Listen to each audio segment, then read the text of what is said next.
The Occupy Gezi protests continue, now in their fourth day, the protest expanding outside of Istanbul and now spreading across most of Turkey. If you're not familiar with the Occupy Gezi protests, I'm not surprised. It's not getting much mainstream coverage in America, and it's getting almost no coverage whatsoever in Turkey. That's one of the reasons I think it's important to focus on it. Now, thanks to Twitter and other social media outlets, we are getting some information about what's been happening, but so far, probably because of government pressure, information through Turkish news has been almost non-existent. So, let me get you up to date with what's been happening by going over a quick timeline of the Occupy Gezi protests. Now, it started just a couple of days ago on the 28th. There was a planned demolition of the Taksim Gezi Park and Square. Now, this was a green area, I guess. It had trees, it had a park, and it was going to be demolished to make way for several buildings, including a planned mall. Now, thanks to, on the 28th, about 50 protesters showing up, they were able to stop the walls around the park from being demolished. Now, eventually those would be demolished when the police intervened.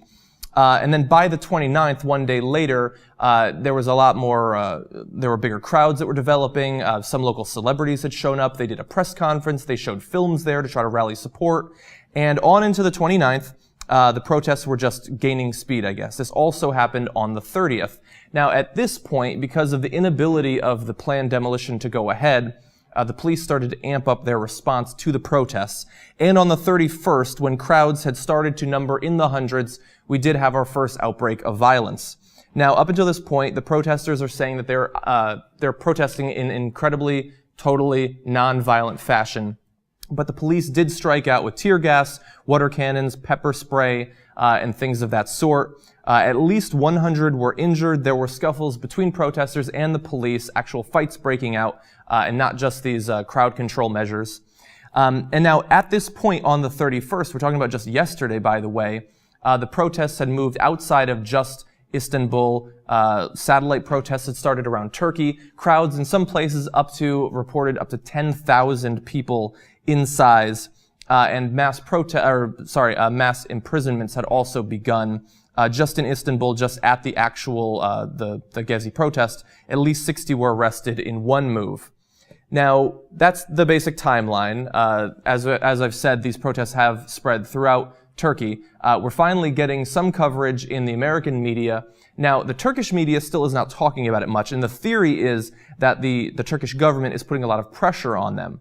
And so you have a very interesting disconnect inside of Turkey, where it's one of the most popular, most fiery subjects, I guess, being talked about on Twitter, but you turn to the actual news and you see almost nothing, despite the fact that you can look out your window and see protests in many different cities, many different towns.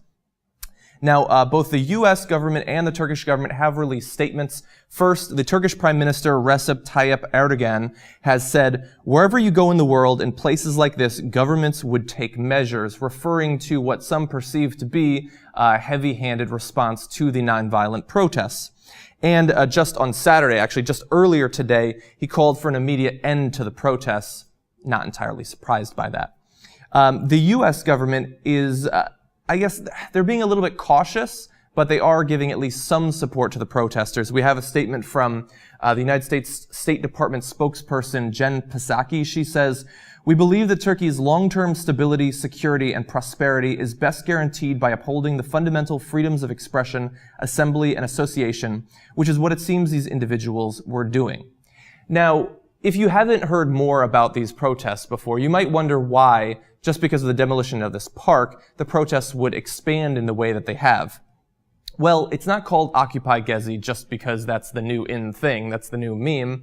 The actual nature of the protests has followed a similar trajectory as the Occupy Wall Street protests did in America.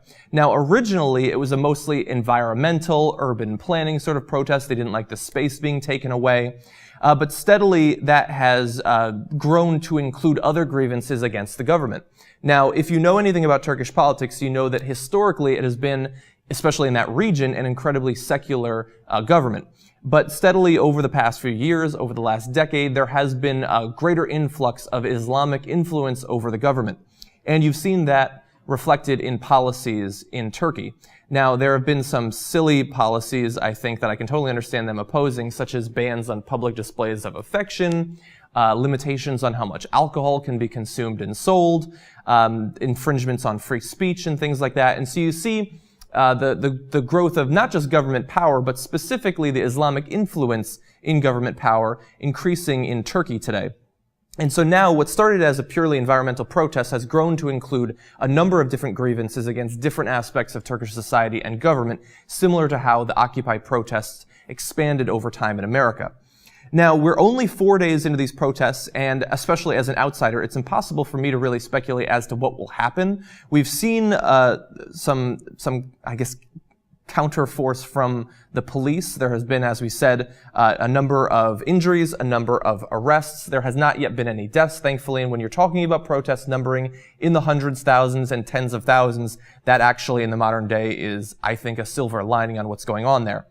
Now, from what I've learned about the Occupy Gezi protests, my word of advice would be that while it seemed at first in America that the disparate nature, the lacking in central leadership nature of the Occupy Wall Street protests would be a strength in the long run, it did make it incredibly easy for the mainstream media to marginalize these people as lacking a central message, a central mission. I don't know that that will be replicated in Turkey today, but it is a concern for those who want these protests to have some lingering impact on Turkish government. Now, I don't know if they will be able to I guess, organize around a single message, since as yet, as I said, there are a number of disparate issues that are being worked on. But we will be keeping you apprised. This is the first episode of our show that has happened during these protests. I expect that, considering, I guess, how they've swept across Turkey like political wildfire, they will still be around next week, and so I'll update you then. As of now, because the protesters have not engaged in any sort of violent protests against the government, I wish them the best, and we will keep you apprised.